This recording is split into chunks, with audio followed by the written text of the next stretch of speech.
Alhamdulillah pagi ini kita diberikan kesehatan dan kelapangan waktu oleh Allah Subhanahu wa taala. Kita bersyukur atas nikmat yang diberikan. Para mahasiswa sekalian, hari ini kita akan mulai kuliah kita dengan topik aplikasi bidang ekologi dalam dunia kehidupan sehari-hari ya.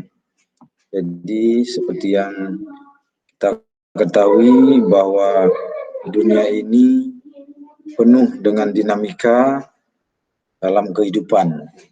Salah satu bidang yang sangat berperan dalam kehidupan manusia ini adalah interaksi antara hewan, termasuk dalamnya manusia, dengan habitatnya.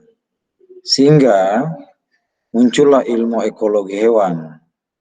Dalam kehidupan sehari-hari, ilmu ekologi hewan itu memiliki banyak bidang aplikasi, banyak bidang yang dipengaruhi oleh kemajuan ilmu dalam ekologi hewan ini. Di antara lain yaitu ekologi hewan ini berperan penting dalam bidang peternakan. Kalian tahu bahwa saat ini kebutuhan protein hewani manusia itu sangat banyak, sehingga stok sumber daging yang ada di alam secara alamiah, misalnya keberadaan rusa di hutan, itu tidak bisa memenuhi dan mencukupi kebutuhan makan, kebutuhan protein dan untuk konsumsi manusia sehari-hari, termasuk kebutuhan ikan. Ya, ikan yang ada di laut dan di sungai itu tidak mencukupi kebutuhan itu perlu dilakukan budidaya. Ya, yang kita kenal dalam bidang peternakan dengan istilah budidaya perikanan darat atau budidaya perikanan laut. Nah, dalam budidaya tersebut menggunakan konsep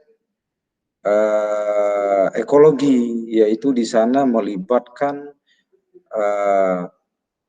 pemenuhan kebutuhan hewan, ya, animal needs.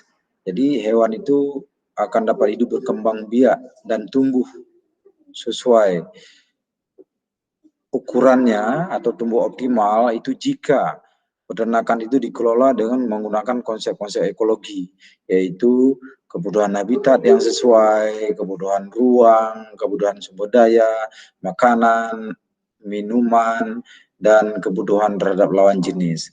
Nah, kalau itu dipenuhi, maka hewan itu akan berkembang dan dapat dipanen sesuai dengan konsep ekologi hewan, yaitu konsep harvest crop. Berikutnya adalah bidang yang penting dalam ekologi hewan ini adalah bidang kehutanan.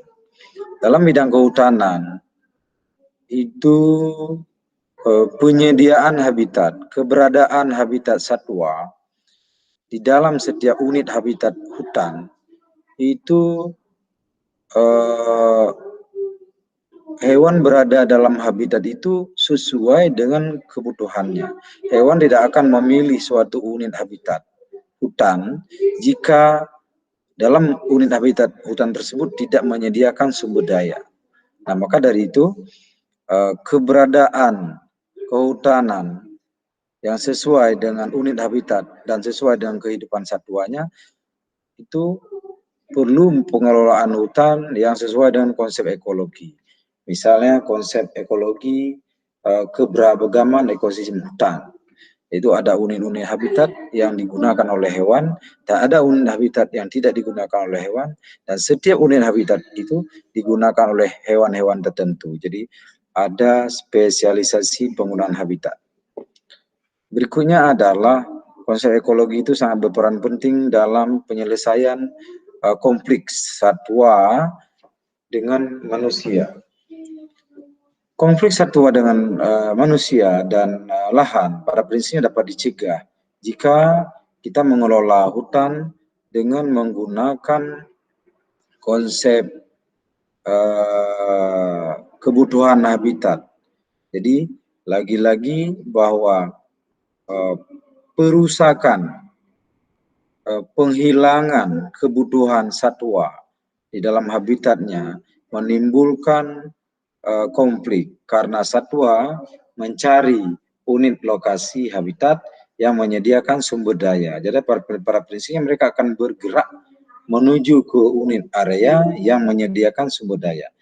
Misalnya pada kasus gajah, itu gajah tersebut akan keluar ke area perkebunan atau pemukiman itu untuk memenuhi kebutuhan makannya sehari-hari dan kebutuhan mineral, sehingga mereka harus bergerak. Dalam pergerakannya itulah timbul ketakutan atau timbul menjadi mara bahaya bagi kelompok lain, termasuk manusia.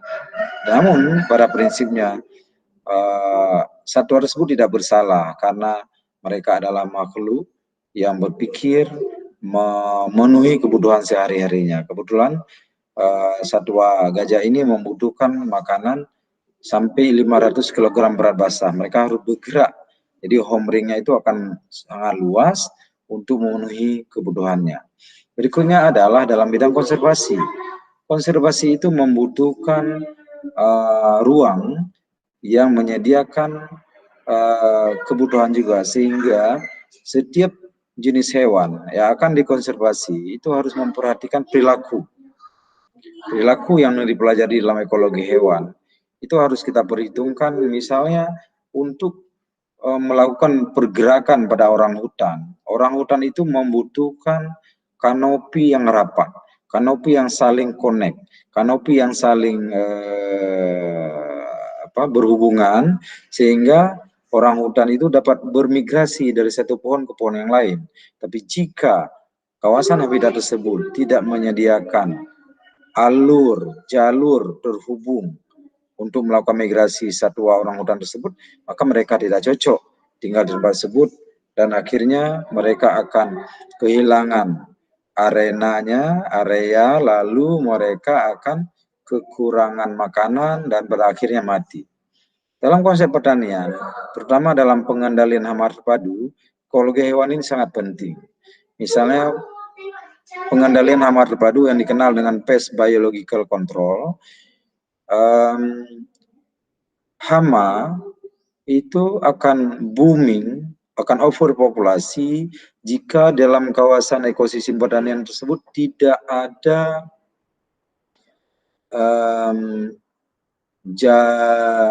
jaring makanan, ya, jaring atau rantai makanan yang tidak tersedia. Maka